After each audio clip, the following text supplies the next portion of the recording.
BG done kicked Turk out of the Hot Boy reunion? Escape global music.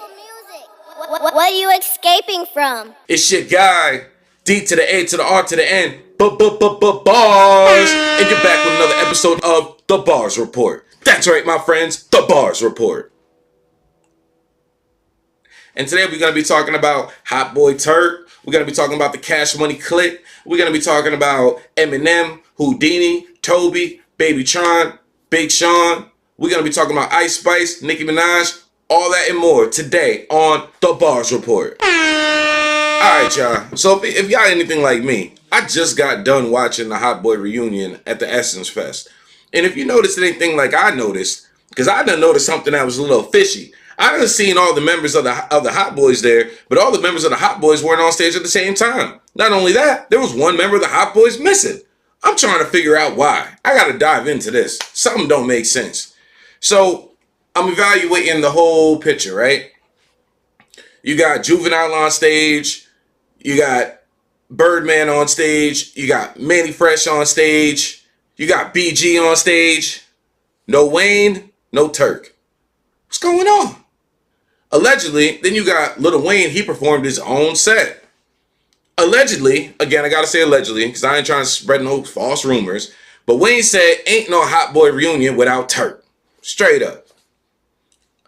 A little while after Wayne's set, Birdman came back on stage and said he ain't going to tolerate no disrespect from nobody. What we doing? And then the next thing I see is BG is doing an Instagram post talking about only one hot boy ain't here. Only one hot boy ain't here, boy. He know what he did last summer. He know what he did last summer. Doing all that there. So I'm like, yo, what's going on? You know what I mean? So now I go back into the archives. I go back and I start doing some research, right? So apparently, YouTube gave Cash Money an award. And they presented him with an award, and all the members were there, but Hot Boy Turk wasn't there. So when that happened, they interviewed Hot Boy Turk. And Hot Boy Turk was like, yo, I don't know what's going on. My people has been in touch with Essence, but I don't know if I'm going to be at the Essence Award. I had a show in Cleveland the day before the YouTube show, so that wasn't going to work out. Cap. So, we just going to see. So a little while after that, allegedly, Hot Boy Turk releases a diss record against Cash Money Records right before the reunion.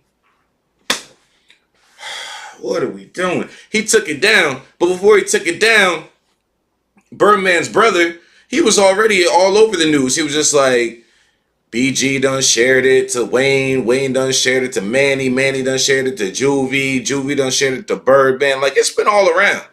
So prior to this whole thing, you know what I'm saying? Then I heard Turk's rebuttal. You know what I mean? I heard Turk's rebuttal. Like, he was like, yo, I did a lot for BG when he was locked up. I made sure his mom got into Louisiana Fest. You know what I mean?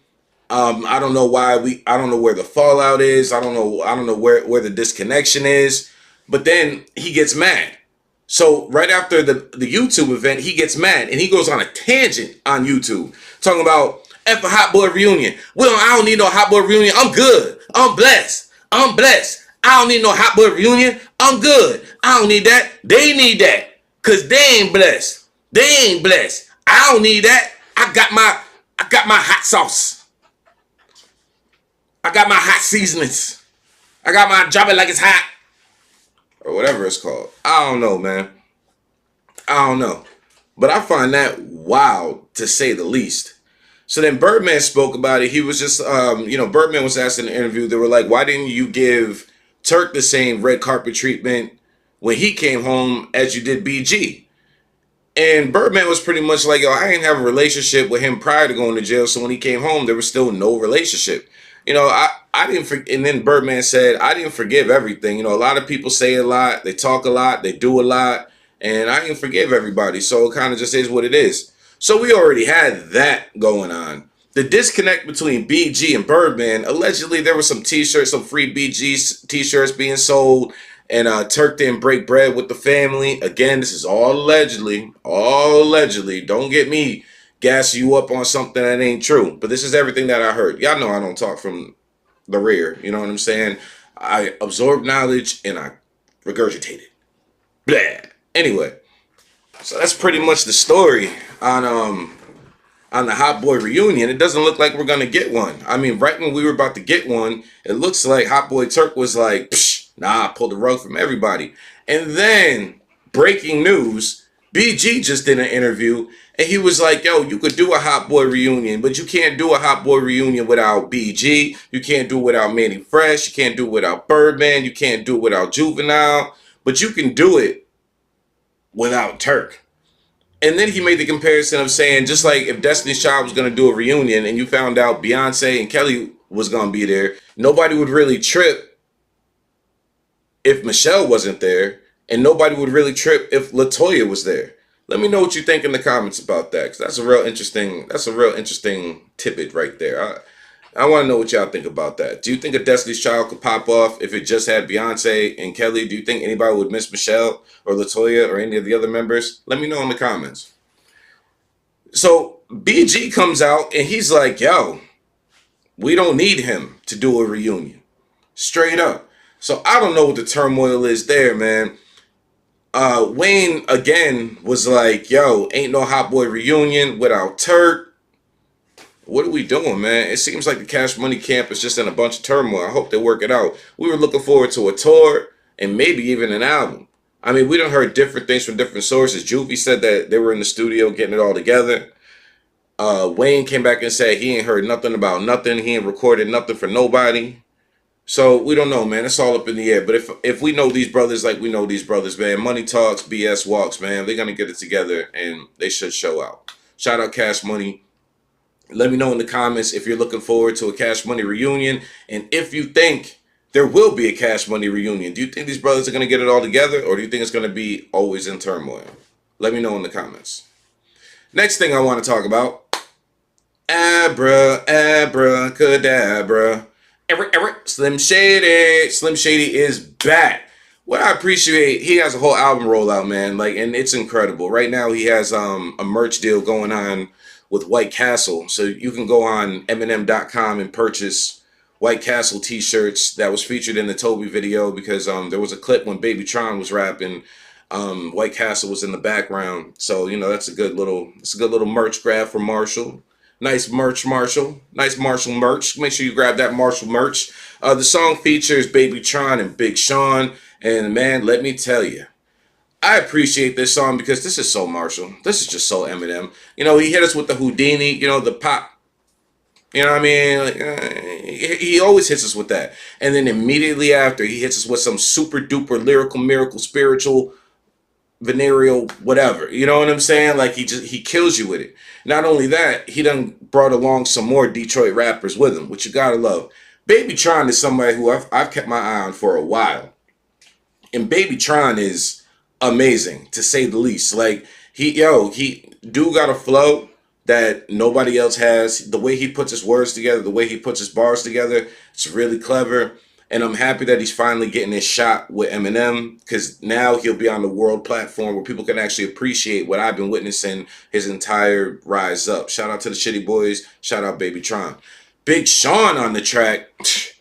You talking about somebody that's been left out of the conversation, because he has, ladies and gentlemen. He has. He has been completely left out of the conversation. We've been talking about Drake. We've been talking about Kendrick. We've been talking about J. Cole. Big Sean used to be a part of that conversation. What happened? I don't know. Do you? Let me know in the comments. So now, Big Sean, he came on this track like he has something to represent. He came on this track like he has something to prove. I don't personally think Big Sean has anything to prove, but you know what? If you want to show and prove to the new generation, you want to be brought up in this conversation, get it, my man. Yo, get it. For real. Go for yours, bro. And doing it, rubbing shoulders with Eminem and Baby Tron, that's the perfect way to get your message across. Because Sean was one of them guys. Remember, it was Sean, Wiz Khalifa, Kendrick, Cole, Drake. It was all those guys. You know what I mean? And then it's funny because all this started on the Control record. All this started on the Control record. And this is what caused the controversy between everybody. You know what I'm saying? When Kendrick put that verse on Control, this is why we have the Drake versus Kendrick today. You know what I mean? He called out, he said, yo, y'all my dogs, but I'm trying to murder y'all on record. So that was crazy all in itself. Wild. So Eminem, his album rollout is out now. He spit on that Slim Shady grave. You know, personally, on a personal note, I don't know if I'm ready for Slim Shady to die. I honestly think Slim Shady might have been almost the death of Marshall Mathers, like that persona, the pill popping and all that. But that wild Anakin persona, the blonde hair, that's why we love the guy. You know what I mean? He was like that. He was like that ghetto white dude that you grew up with in the hood. You know what I'm saying? Like, I'm not saying he win every fight, but he wasn't afraid to swing. That's who Eminem reminded me of. Like, that's why I feel like he has a place in hip hop, because we all knew that white boy was some whore in the hood. You know what I'm saying? We all knew the white boy was some whore. So, yeah. We all identify with that. But this is a classic Eminem rollout. I can't wait to see what it's going to do next. I really hope this album has... we already got a skip from Paul on the intro of Houdini. Let us get a public service announcement. Why not? You know what I mean?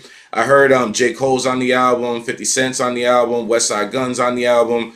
Obviously, we know about Big Sean and Baby Tron, but I'm real anxious to know what Marshall's going to come up with next, because that's really dope. Shout out Marshall Mathers, shout out Shady Records, shout out all y'all. Let me know in the comments if you're looking forward to Eminem's new album. Do you like Houdini or do you like Toby? Which one do you like more? Let me know in the comments.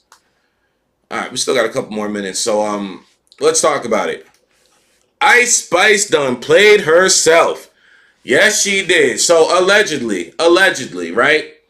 Ice Spice, girl who's popping this, that, and third, signing Nicki Minaj. All of a sudden, things ain't pretty in Barbie land. So let's talk about what happened. So allegedly, Ice Spice's homegirl leaked out some messages, right? She leaked out some text messages pretty much saying that Nicki Minaj was jealous of her, and she's not letting her grow, letting her do her thing. She reminds her a lot of her mom. Ice Spice felt like Nicki Minaj should, give her more credit and that she should give her more credit, because the Barbie soundtrack was popping, right? So Barbie reached out to Ice Spice to get on the soundtrack. Ice Spice was like, well, Barbie is Nicki Minaj's whole thing. You know what I mean? So I'm going to put Nicki Minaj on it. Straight up. All right, cool. No problem. What Ice Spice didn't know is that Barbie has been trying to get Nicki Minaj on a track forever. They were just sending samples that she wasn't feeling. So Nicki's like, oh, you think you're doing me a favor? You're not doing much. Oh, you think you're doing me a favor? You ain't doing much. I eat you for lunch and finish for brunch. Leftovers for brunch. Whatever. You know what I'm saying? So now the two of them are going back. And so now Nicki is radio silent when it comes to Ice Spice. You know what I mean? She's looking at her like she's ungrateful. You know what I mean? Like she's not appreciating where she's at. But then there's rumors that Nicki Minaj also stifled Bia's career too. I mean, and Coi Leray. Not for nothing. I mean, these girls were popping. You know what I mean? Like they were everywhere. Then all of a sudden, radio silence. I don't know who has what to do with what. I don't know who made who mad in the Illuminati. I ain't got nothing to speak on that. But anyway. So now it looks like Ice Spice is doing everything in her power to get Nicki Minaj's attention by dressing like her and mimicking her and doing a lot of her poses and stances and dressing like her. Her stylist came out and said, it's not all about Nicki. It ain't all about Nicki. Her haircut is based off of Princess Diana, like it has from the first place. We all know. No, we all know. We all know that's cap. Allegedly. Again, look, guys, it's the Bars Report. I just report the news and bring it to you live. That's it. All right, guys, if you like what you've seen today, make sure you like and subscribe. This is the Bars Report. Make sure y'all tell a friend. We are a growing channel. We're new, but we're doing good. Shout out my sponsors, Escape Global Music. Shout out Rhythm Brewing. I need one right now. Shout out Report Card Radio, Mikey T the Movie Star, my guy. You already know what it is. It's your guy. D to the A to the R to the N. Escape global music. What are you escaping from?